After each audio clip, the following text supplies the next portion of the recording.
This is why I said at the beginning of the show, America, this is all about politicians and greedy banks. That's all it's about. Somebody wants power, and it ain't you and it ain't me. And they're going to do whatever it takes. Now, we started talking about these problems. You've been watching this show, you know, because I've been made fun of for almost 2 years now. Oh, look at little Chicken Little, screaming that the sky is falling. Well, the sky has fallen now, yet the last piece hasn't hit us. Ready?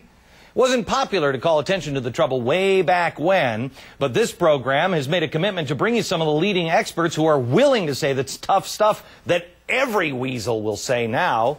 Here's a look at how Peter Schiff saw it coming. Look, I think it's happening right now. I think you're seeing it right now in these mortgage-backed securities that are blowing up. I think foreigners are getting the message that we can't pay them back. And what you're going to see is a big movement by sovereign wealth funds and private individuals around the world out of our debt and into our stuff. And when that happens, you're going to see asset prices in the United States really drop, and the dollar is going to collapse. I think that the dollar is in for another decline similar to the one we had in the 1970s, only this time it could be worse because the monetary policies are worse, the fiscal problems are worse, we're in much worse shape economically than we were in the 1970s. Peter Schiff is with us now. He's the president of Europac and author of Crash Proof, How to Profit from the Coming Economic Collapse. Peter, I have to tell you, well, first of all, let me go here. Right or wrong, it is the Fed and the politicians and these banks that have caused this mess, and now they're trying to explain to us how to fix it. They don't know how to fix it. They caused it. Of course. And, whenever the government creates a problem, their solution only makes the problem worse. Right.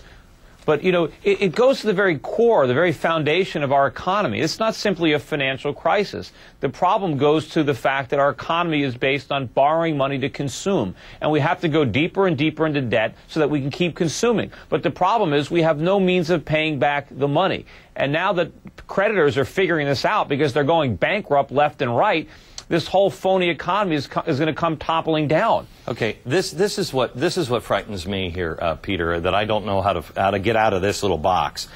What we're going to end up with are these gigantic global banks. They're going to be gigantic global banks. Anything that's left standing will have gobbled everything else up.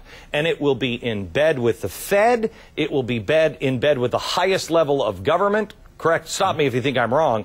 And how do you get out of that? Then we are absolutely controlled by these gigantic global corporations that are running the financial system with the help of the government and the Fed. Well, they can print the money, but ultimately they can't force anybody to accept it. And I think the free market is going to win at some point, and these fiat currencies are going to implode. We cannot force the rest of the world to subsidize our standard of living. And at some point, they will figure it out. They haven't figured it out yet. I mean, the dollar has actually gained strength in the last few months. Commodity prices have fallen. Instead of foreigners, shunning our assets, they've embraced them. But I think this is temporary. They're going to figure this out. And that's when the real crisis begins. Because then when interest rates are rising and consumer prices are rising even faster, it exposes the impotence of the Fed. All right. Let me ask you this, Peter. Why is Wall Street still, it's like nothing happened. Back in 1987,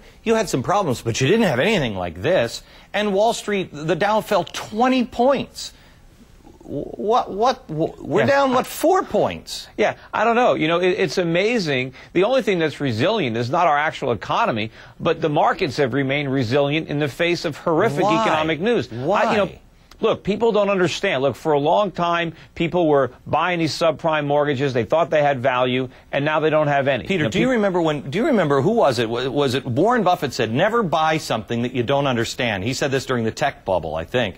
Never buy something you don't understand. If you can't understand what it is, then don't buy it. And people were out buying pets.com. I can't make sense or heads or tails of what the market is doing. Why are people buying this? It's irrational. Why did people buy those tech stocks? But, it's not going to last. In the long run, the fundamentals are going to win out. And anybody who's buying U.S. assets is going to lose a lot of wealth. Either they're going to lose their dollars or their dollars aren't going to have much value.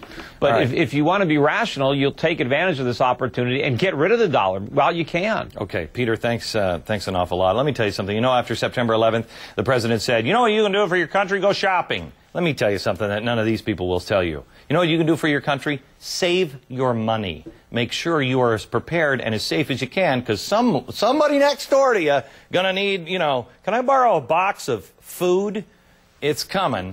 Just be prepared. Coming up, John McCain and Obama hit the airwaves today, putting their hard sell on their plans to save the economy. Oh.